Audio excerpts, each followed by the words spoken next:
ஸ்ரீமதே ராமானுஜாய நமக. தினம் ஒரு திவ்ய பிரபந்தம் தொடரிலே இன்றைக்கு 1902வது பகுதி. திருமங்கை ஆழ்வார் அருளிய பெரிய திருமொழி 10 திருமொழி பாசுரங்களின் தொகுப்பினை இன்று ஒரு மீள்பார்வையாக அனுபவிக்கலாம். கிருஷ்ணாவதார ஈடுபாடு என்னும் தலைப்பிலே இந்த திருமொழி அமைந்திருக்கிறது. 4ஆம் திருமொழியும் சரி, 5ஆம் திருமொழியும் சரி, இந்த 6ஆம் திருமொழியும் அடுத்து வரக்கூடிய 7, 8, 9 திருமொழிகளும் கூட அந்த கிருஷ்ணாவதாரத்திலே ஈடுபட்டு திருமங்கை ஆழ்வார் பாடியவை. இனி இந்த திருமொழி பற்றிய ஒரு தொகுப்பினை மீள்பார்வையாக அனுபவிக்கலாம்.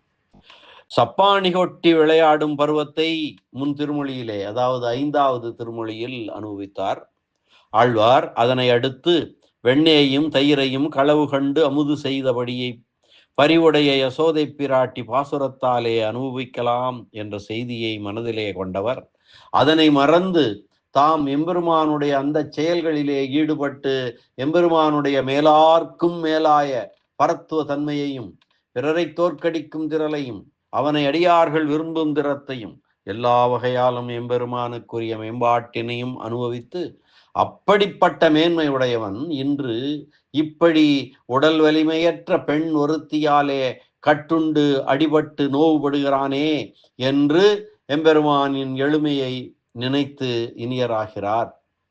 இந்த திருமொழியும் கண்ணனாய் அவதரித்து செய்த விளையாடல்களை பற்றி இருக்கவும் ஆழ்வார் தம்முடைய மிகுந்த ஈடுபாட்டால் பிறர் வாயாலே பேசுவதைப் போல தாமே பேசும்படியாக எம்பெருமான் திருவிளையாடல்கள் அவரை ஈடுபடுத்திவிட்டன. மற்ற அவதாரங்களின் மேன்மையோடு கிருஷ்ணாவதாரத்தின் எளிமையை இந்த திருமொழியில் அனுபவிக்கிறார் ஆழ்வார். எம்பெருமான் அளவற்ற திருக்கல்யாண குணங்களை உடையவன்.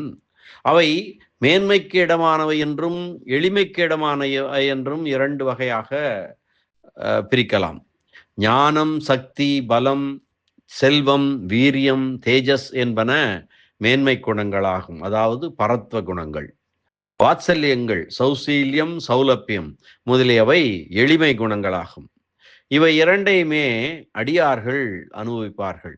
சௌசீல்யத்தையும் சௌலபியத்தையும் மிகவும் அனுபவிப்பார்கள் அடியார்கள். மேலே அடுத்து வரும் 11ஆம் பத்திலே மானமரும் எண்ணோக்கி என்னும் திருமொழியிலும் இந்த இருவகை குணங்களும் அனுபவிக்கப்படுகின்றன. ஆனால் அவ்விடத்திற்கும் இவ்விடத்திற்கும் ஒரு வேறுபாடு உண்டு. பரத்துவத்தை முன்னே பேசி சௌலபியத்தை பின்னே பேசுகிறது இவ்விடம். சௌலபியத்தை முன்னே பேசி பரத்துவத்தை பின்னே பேசுகிறது அவ்விடம். அன்றியும் ஒருவர் பேச்சாகவே செல்கிறது இந்த திருமொழி. அந்த திருமொழி இகழ்வாரும் புகழ்வாருமான இருவர் பேச்சாக செல்கிறது அந்த மானமரும் எண்ணோக்கி என்னும் திருமொழி. மற்ற அவதாரங்களின் மேன்மையோடு கிருஷ்ணாவதாரத்தின் எளிமையை இங்கே அனுபவிக்கிறார் ஆழ்வார். இந்த திருமொழியின் ஒவ்வொரு பாசுரத்திலும் ஈற்றடியின் பிற்பகுதியை முதலிலே எடுத்துக்கொண்டு அன்வயித்து பொருள் கொள்ளும் போது, அதாவது இன்று ஆய்ச்சியரால் அலை வெண்ணெய் உண்டு ஆப்புண்டிருந்தவன் யார் தெரியுமா? நரநாரணனாய் உலகத்து அறநூல் சிங்காமை விரித்தவன் எம்பெருமான். அது அன்றியும் செஞ்சுடரும் நிலனும் பொங்கு ஆர் கடலும் பொறுப்பும் நெருப்பும் பெருக்கி புக பொன்மிடரு அத்தனை போது அங்காந்தவன் காண்மின். அப்படிப்பட்ட எம்பெருமான் இவன். இன்று ஆய்ச்சியரால் அலைவெண்ணை உண்டாப்பொண்டிருந்தவன் அன்று மலையேழு உலகு 7 ஒளியாமை உண்டவன் காண்மின். பிரளய காலத்திலே அனைத்தையும் உண்டு வயிற்றிலே வைத்து காத்து அருளினான் அல்லவா? அப்படிப்பட்டவன் இன்று ஆய்ச்சியரால் அலைவெண்ணை உண்டு ஆப்புண்டிருந்தான். இன்று ஆய்ச்சியரால் அலைவெண்ணை உண்டு ஆப்புண்டிருந்தவன் மன்னன் சினத்தோள் அவை 1000மும் மழுவால் அழித்திட்டவன் காண்மின் என்று இப்படியாக அன்வயித்து உரைக்கும் போது சௌலபியத்தை முன்னே அனுபவித்து பரத்துவத்தை பின்னே அனுபவிப்பதாக சொல்ல குறையில்லை. ஆனாலும் பரத்துவத்தை பூர்வபட்சமாக்கி சௌலபியத்தை சித்தாந்தமாக்கி அனுபவித்தலே இப்போது ஆழ்வாருக்கு விருப்பம் என்பது தோன்ற பாசுரம் அமைந்தபடியே பொருள் கொள்ளுதல் நல்லது. எம்பெருமானுடைய பரத்துவ குணத்தையே பார்த்து அம்மான் ஆழிப்பிரான் அவன் எவ்விடத்தானானார் என்றது போல அவன் நமக்கு பிராப்தமன்று என்று வெறுத்து அவனை விட்டு போய்விட வேண்டாம். அவனது சௌலபிய குணத்தை, எளிமை குணத்தை நோக்கி கூசாமல் அவனை அணுகுங்கள் என்பதாகவும், கற்றினும் மேய்க்கலும் மேய்க்கப் பெற்றான், காடுவாள் சாதியும் ஆகப் பெற்றான், பற்றி உரலுடைய ஆப்பும் உண்டான், பாவிகாள் உங்களுக்கு எச்சுக்கலோ என்று நாச்சியார் திருமொழியிலே ஆண்டாள் நாச்சியார் சொல்கின்றபடியே இவனுடைய எளிமை குணத்தை கண்டு ஓர் இடைச்சி தன்னை கட்டின கட்டை அவிழ்த்து கொள்ள மாட்டாத இவனோ, ஒரு இடைச்சி தன்னை கட்டிவிட்டாள், அப்படி அந்த கட்டை அவிழ்த்து கொள்ள முடியாத இவனாலே, அப்படி கட்டின கட்டை அவிழ்த்து கொள்ள மாட்டாத இவனோ நம்முடைய சம்சார கட்டை அவிழ்க்கப் போகிறான் என்று ஒரு நொண்டிச்சாக்காக, குலைச்சாக்காக நினைத்து விடாமல் இவனுடைய மேன்மை குணங்களையும் நோக்கி உகந்திடுங்கள் என்பதாகவும் கூறுவது இந்த திருமொழிக்கு பரமார்த்தமாகும். இனி 6ஆம் திருமொழி பாசுரங்களின் கருத்து தொகுப்பினை பார்க்கலாம். எங்கானும் ஈதொப்பதோர் மாயமுண்டே என்று தொடங்கும் முதல் பாசுரம், நரன் என்னும் சீடனாகவும் நாரணன் என்னும் ஆச்சாரியனாகவும் 2 வடிவம் எடுத்து உலகத்திலே அறநெறிகளை தெரிவிக்கும் நூலாகிய வேதம் அழியாதபடி அதனை விரித்து உரைத்தவனாய், எனக்கு சுவாமியாய், அது தவிர சந்திர சூரியர்களும் பூமியும் அலைவீசும் கடல்களும் மலைகளும் நெருப்பும் ஆகிய இவை அனைத்தும் ஒன்றின் மேல் ஒன்றாய் நெருக்கிக் கொண்டு உள்ளே புகுமளவும் திருவயிற்றை வாய் திறந்து வைத்து கொண்டிருந்தவன் அல்லவா இப்பொழுது தயிரையும் வெண்ணெயையும் திருடி உண்டு இடைச்சிகளால் தாம்பால் கட்டுண்டு இருக்கிறான். இது போன்ற ஒரு ஆச்சரியமான செய்தியை எங்காவது ஒரு இடத்தில் கண்டதுண்டோ? அடுத்து குன்று ஒன்று மத்தா என்று துவங்கும் 2வது பாசுரம், மந்திரம் என்ற ஒரு மலையை மத்தாக கொண்டு வாசுகி என்னும் நாகத்தை கயிறாகச் சுற்றி பார்க்கடலை கடைந்தருளி ராமாவதார காலத்திலே வில்லிலே உருண்டைகளை மண்ணுருண்டைகளை கொண்டு அடித்து மந்தரையின் வலிய கூனினை போக்கி திருவுள்ளம் பற்றிய பெருமான். அது மட்டுமல்லாமல் முன்பு ஊழிக்காலத்திலே வெள்ளத்தில் தன்னுடைய பெருஞ்செல்வங்களை அடக்கியிருக்கும் சிறப்புடைய முதலைகள், மீன்கள் திளைக்கின்ற 7 கடல்களும் 7 மலைகளும் 7 உலகங்களும் ஒன்றும் தப்பாதபடி எல்லாவற்றையும் விரும்பி தன் திருவயிற்றிலே கொண்டு காத்தவன். அப்படிப்பட்ட பெருமைக்குரிய எம்பெருமான் இன்று ஆய்ச்சியரால் தயிரையும் வெண்ணெயையும் உண்டு அகப்பட்டு இருக்கிறான். உழைந்திட்டு எழுந்த மது கைடவர்கள் என்று தொடங்கும் 3ஆம் பாசுரம், எல்லையில்லாத வலிமையினால் பெரிய கிளர்ச்சியோடு தோன்றிய மது கைடவர்கள் என்கின்ற அந்த அசுரர்களோடே பகை உண்டாக்கிவிட்டது என்று அஞ்சி நடுங்கி தேவர்கள் துதிக்க, அவர்களுக்காக அந்த மது கைடவர்களுடைய ஆயுளை முடித்த பெருமானாயும், முற்காலத்தில் வில்லை கையில் ஏந்தியவனும் வலிய பற்களுடன் மலை போல் இருந்த இரணியனது உடலை கூரிய நகங்களால் 2ஆக கிழித்தவனும் அல்லனோ என்று ஆய்ச்சியரால் தயிர் வெண்ணெய் திருடி உண்டு அகப்பட்டிருந்தான். தளர்ந்திட்டு இமையோர் என்று தொடங்கும் 4ஆம் பாசுரம், தேவர்கள் அசுரர்களால் நெருக்குண்டு மிகவும் தளர்ச்சி அடைந்து நீ பாதுகாக்க வேண்டும் எம்மை என்று வேண்ட, தான் பாதுகாப்பாளனாக நின்று பெருமிடுக்கனான இரணியனை தன் நகங்களாலே கிழித்து போட்டு தேவர்களுக்கு அருள் செய்து திருவுள்ளம் உகந்த பெருமானாய், திருமகள் கொழுனனாய், மேன்மேலும் வளர்கின்ற அதிக செல்வத்தை உடைய வலிமை மிக்க மகாபலியை மண்ணை கொள்ளும் பொருட்டு பிரம்மச்சாரி வாமனனாய் சிறு திருவடியை காட்டி ஏமாற்றி கடல் சூழ்ந்த உலகங்களை அளந்து கொண்டவன் அல்லவோ என்று ஆய்ச்சியரால் தயிர் வெண்ணெய் திருடி உண்டு அகப்பட்டிருந்தவன்.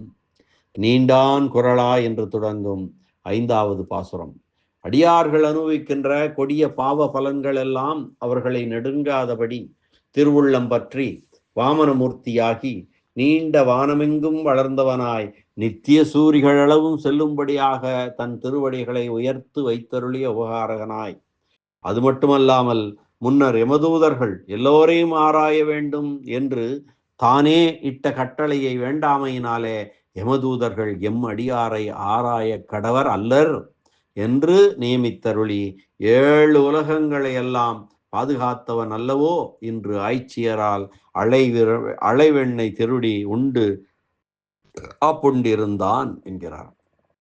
அடுத்து 6ஆம் பாசுரம் பழித்திட்ட இன்பப் பயன் என்று தொடங்குகிறது.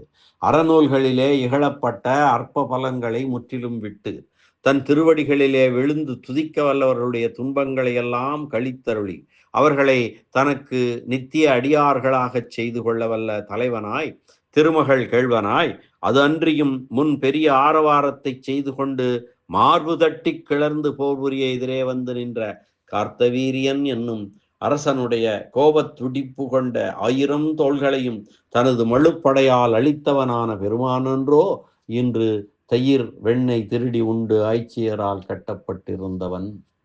அடுத்து படைத்திட்டு அது இவ்வையம் உய்ய என்று தொடங்கும் 7ஆம் பாசுரம்.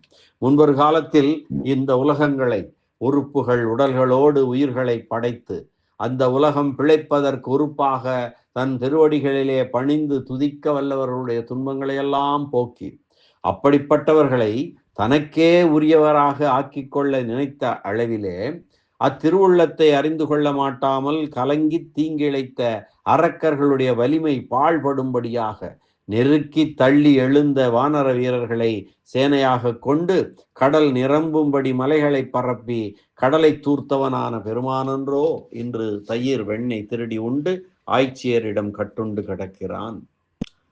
நெறித்திட்ட மென்கூளை என்று துவங்கும் 8ஆம் பாசுரம். படிப்படியாக சுருண்ட மென்மையான குந்தலையும் அழகிய ஆபரணங்களையும் உடைய சீதையோடு உடனிருந்த வில் என்று பிரசித்தி பெற்ற அந்த வலிமையான வில்லை முறித்துவிட்டு அவளோடு கலவியால் உண்டாகும் இன்பத்தை அன்போடு அனுபவித்து இளவரசராயிருந்து பிறகு காடு செல்ல நேர்ந்த போது ஒருவராலும் அசைக்க முடியாத கடலை அணைகட்டி தடுத்து இலங்கை கலங்கும்படியாக ராவணனுடைய செழித்த நீண்ட தலைகளும் தோள்களும் கால்களும் துண்டு துண்டாகும்படியாக அறுத்து ஒழித்த எம்பெருமான் அல்லவோ இன்று தயிர் வெண்ணெய் திருடி உண்டு ஆய்ச்சியரிடம் கட்டுண்டு கிடக்கிறான். என்ன மாயம் இது! சுரிந்திட்ட செங்கேள் என்று தொடங்கும் 9ஆம் பாசுரம். சுருண்டுள்ள சிவந்த நிறமுடைய பிடரி மயிர்களை உடையதாய் கழித்து வந்த குதிரை வடிவனான கேசி என்னும் அசுரன் அழிந்து போகும்படியாக அதனை விடாமல் சென்று அடைந்து அருகில் வாராமல் அங்கும் இங்கும் திரிந்து எளிதில் வசப்படாத அந்த குதிரையின் வாயை இருதுண்டமாக்கி ஒழித்த பெருமானாய் மேலும் அந்த கண்ணன் என்னும் அவதாரத்துக்கு முற்பட்ட ராமாவதாரத்திலே கட்டமைந்த வில்லால் மராமரங்கள் ஏழையும் தொலைத்தவனாய் மலை போன்ற வடிவை உடையவளான சூர்பனகை என்னும் ஓர் அரக்கியினுடைய மூக்கை அரித்து ஒழித்தவனான பெருமானன்றோ என்று தயிர் வெண்ணெய் திருடி உண்டு ஆய்ச்சியரிடம் கட்டுண்டிருந்தவன். நின்றார் முகப்பு சிறிதும் நினையான் என்று தொடங்கும் நிறைவு பாசுரம் 10ஆம் பாசுரம். தான் வெண்ணெய் களவாடி உரலோடு கட்டப்பட்டிருந்த காலத்திலே தன்னை காண வந்து நின்ற ஆய்ச்சியர்கள் எதிரே வெட்கப்பட அறியாதவனாய் வயிற்றை நிறைப்பதற்காகவே இடைச்சிகளுடைய உரிகளிலே இருந்த பாலையும் தயிரையும் நெய்யையும் வெண்ணெய்யும் களவாடி அமுது செய்து அதனால் அப்போது உரலோடு கட்டுண்டிருந்த கண்ணபிரானுடைய திருவடிகளின் மேலே எப்போதும் நன்றான ஸ்ரீ வைஷ்ணவ ஸ்ரீயை உடையவராய் திருமங்கை நாட்டிலே உள்ளவருக்கு தலைவரான திருமங்கையாழ்வார் அருளி செய்த இப்பாசுரங்களை கற்று வல்லவர்கள் ஒரு காலம் துன்பம் அடைய மாட்டார்கள். நித்யானந்தத்தை பெற்று பிரம்மன் முதலான தேவர்களுடைய இருப்பிடங்களையும் கடந்து இருக்கும் பரமபதத்தை அடையும்படியான பாக்கியத்தை பெறுவார்கள் என்று பலன் சொல்லி இந்த திருமொழியை நிறைவு செய்கிறார் திருமங்கையாழ்வார். இந்த அளவிலே பெரிய திருமொழி 10ஆம் பத்து 6ஆம் திருமொழி பாசுரங்களின் உரை விவரணம் நிறைவு பெறுகிறது. அலை வெண்ணெய் உண்டு ஆப்புண்டிருந்த கண்ணனெம்பெருமான் திருவடிகளே சரணம். அரட்டமுக்கி அடையார் சீயம் கலிகன்றி கலியன் பரகாலன் திருமங்கையாழ்வார் திருவடிகளே சரணம். வியாக்கியான சக்கரவர்த்தி உரைப்பெருமன்னர் பரம காருணிகர் இராமாயண பெருக்கர் பெரியவாச்சான் பிள்ளை திருவடிகளே சரணம். ஆழ்வார் எம்பெருமானார் ஜீயர் திருவடிகளே சரணம். மீண்டும் நாளை அடுத்த திருமொழியின் ஒரு முன்னுரையோடு நாளை சந்திக்கலாம். நன்றி, வணக்கம். ஸ்ரீனிவாச வெங்கடேச ராமானுஜதாசன் திருவரங்கம்.